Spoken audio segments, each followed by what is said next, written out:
राजा विक्रमादित्य तलवार हाथ में लिए दृढ़ निश्चयी और मौन होकर आगे बढ़ रहे थे और जंगल में हवा का झोंका चल रहा था।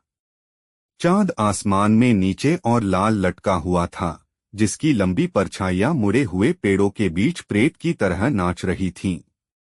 उनके कंधे पर पिशाच आत्मा बेताल की लाश लटक रही थी, जो लंगड़ी और बेजान लग रही थी। लेकिन विक्रम को बेहतर पता था। जैसा कि अपेक्षित था, जैसे ही वह प्राचीन बरगद के बाग में पहुंचा, बेताल हिल उठा।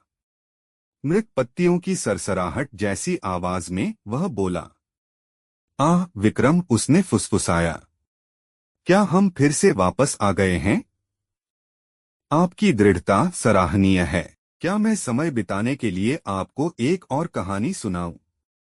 विक्रम ने कुछ नहीं कहा। नियम स्पष्ट थे। अगर वह बोलता तो बेताल अपने पेड़ पर वापस उड़ जाता और उसे फिर से शुरू करना पड़ता। बेताल हंसा। बहुत अच्छी बात है, लेकिन सावधान, यह मेरी 13वीं कहानी है। आखिरी शापित कहानी। मैं भी इसके बारे में बोलने में संकोच करता हूं। जंगल में सन्नाटा छा गया। हवा भी रुक गई। एक बार चंद्रनगर नाम का एक गांव था, जो पहाड़ियों में बसा हुआ था। कोई नक्शा उसका स्थान नहीं दिखाता था और कोई सड़क उस तक नहीं जाती थी। गांव के लोग शांत, पीले लोग थे जो शाम के बाद कभी बाहर नहीं निकलते थे। वे कम बोलते थे और अक्सर प्रार्थना करते थे। एक दिन विराट नाम का एक भटकता हुआ ऋषि बारिश से बचने के लिए गांव में आया। गांव वालों ने उसका स्वागत किया, लेकिन चेतावनी दी, आधी रात के बाद कभी भी अपने कमरे से बाहर न निकलें। चाहे आप कुछ भी सुने, चाहे कोई भी बुलाए। उस रात जब चांद अपने शिखर पर पहुंचा, विराट ने अपनी खिड़की के बाहर एक बच्चे के रोने की आवाज सुनी। उसे चेतावनी याद आ गई।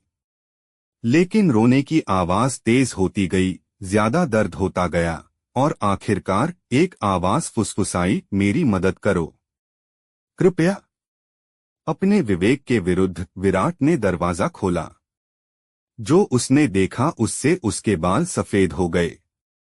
पूरा गांव सड़क पर चुपचाप खड़ा था। उनकी आंखें खोखली थीं, उनके मुंह काले धागे से सिल दिए गए थे। बीच में एक छोटी लड़की खड़ी थी, उसका सिर झुका हुआ था, उसका मुंह खुला हुआ था, लेकिन रोने की आवाजें उससे नहीं आ रही थीं। वे उसकी त्वचा के नीचे से आ रही थीं। उस रात के बाद से विराट को फिर कभी नहीं देखा गया। लेकिन चंद्रनगर अभी भी मौजूद है। यह बस जंगल में और अंदर चला गया है। करीब इंतजार कर रहा है। बेताल की आवाज शांत हो गई। विक्रम कांप उठा, हालांकि उसे नहीं पता था कि क्यों। और अब बहादुर राजा, बेताल फुसफुसाया, मुझे यह पहेली बताओ, गांव के लोग चुप क्यों रहे जबकि उनकी आत्मा सड़ रही थी? विक्रम हिचकिचाया। उसने हमेशा जवाब दिया। यही समझौता था। लेकिन कहानी में कुछ ऐसा था जो गलत लगा। फिर भी उसने जवाब दिया, वे शापित थे। उन्होंने बहुत बड़ा पाप किया होगा और वे मौन व्रत से बंधे हुए थे। बेताल चुप हो गया। फिर वह हंसा। अच्छा जवाब है, लेकिन सही नहीं। गांव के लोग मर चुके थे, विक्रम। वे सदियों से मर चुके थे। विराट ने जो देखा वह एक याद थी, एक भूतिया। और अब वह रुका। तुम भी। विक्रम वहीं रुक गया। जंगल गायब हो गया था। उसकी जगह एक उजड़ा हुआ गांव खड़ा था। पेड़ गायब हो गए थे। ऊपर आसमान राख हो गया था और उसके कंधे पर लाश। वह मुस्कुराया, मुंह कान से कान तक फैला हुआ था। तुम 13वीं कहानी में चले गए, विक्रम। और अब तुम कभी नहीं जाओगे।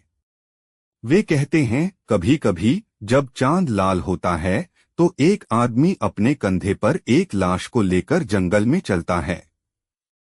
बाहर निकलने का रास्ता खोजता है, लेकिन कोई रास्ता नहीं है। अब और नहीं।